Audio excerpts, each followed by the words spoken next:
place them so the heels are caught on a ridge, and they won't slide down. Little sister is already barefoot. I inch across the roof that feels like it has been sprinkled with coarse salt, liking the way the scratchy surface clutches at the fabric of my shorts, clings to my skin. I don't like getting this close to the edge, all the time knowing what I'll see, and then I do. I look down on my Aunt Patty, who is looking up, her hair in pin curls. She's short and wide and wearing a brown terry bathrobe that is the sorriest thing. From 2.5 stories up, she looks like a face on a stump. At her first glimpse of me, Aunt Patty shifts from annoyance to outright panic. Her arms lift and wave like stubby branches in the wind. "Stop right there!" she screams. I do. I only meant to get where I could see her anyway. I wouldn't have to get this near to the edge, but for the fact that she won't step off the patio in her slippers. She's afraid of getting a slug stuck on her if she steps onto the wet grass. She's right. That probably would happen. There are an awful lot of slugs on Aunt Patty's lawn. But so far as I know, nobody has yet died of getting a slug stuck on them. And then she makes like she's in charge of roof sitting today. "Don't you come any closer. You're likely to fall right off onto the patio and crack your head wide open." Little sister has been inching her way down right alongside me, and then a little bit in front of me, and now she leans forward to get a good view of Aunt Patty screeching up at us.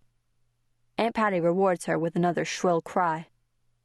I have a handful of little sister's nightgown, just in case, but she isn't going anywhere.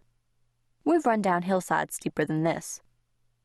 It does give me a funny feeling in the pit of my stomach, though, being so close to the edge.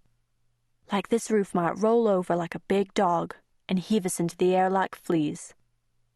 "Little sister," Aunt Patty calls. Her tone has changed to sweet and wheedling. "Little sister, you'll listen to reason now, won't you?" It's no use her appealing to little sister, who only listens to me anyway. Another reason little sister don't talk. She used to, but not now. Chapter 2. Birds of a Feather. Little sister hasn't said word one since baby died. At first, I tried to make her want to talk, but nearly everything I asked of her could be answered with a shake of her head or a shrug. Then I did things, like tell her I planned to make sugar cookies with refrigerator dough, and I would pretend to forget. But little sister didn't want sugar cookies bad enough, I guess.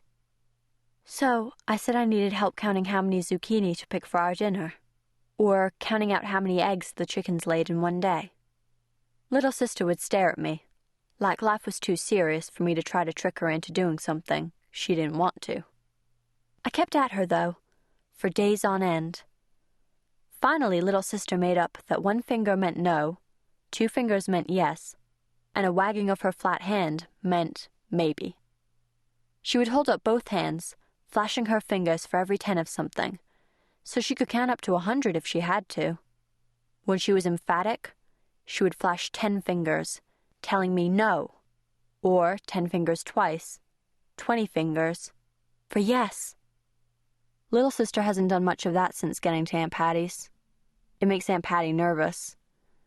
She's not mean about it, she just takes little sister's hands in hers and holds them and keeps talking like she never noticed a thing. Or if somebody is around, she talks louder. She pulls little sister's hands close and pushes them down, hoping nobody'll notice. "What are the girls doing up there?" This is Mrs. Biddle, the neighbor. As sweet an old lady as you could ever hope to meet. Bakes good cookies, the homemade kind, and she's real free with them, too.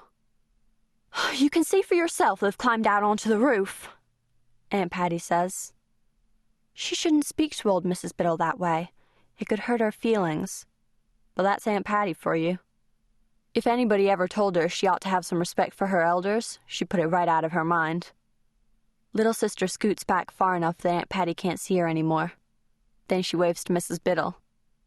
"She is the sweetest child," Mrs. Biddle sighs.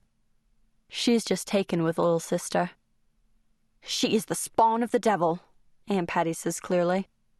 And even though only little sister and I were meant to hear, Mrs. Biddle hears her too. Little sister's face is hidden from me by the way the curtain of her hair falls over one shoulder.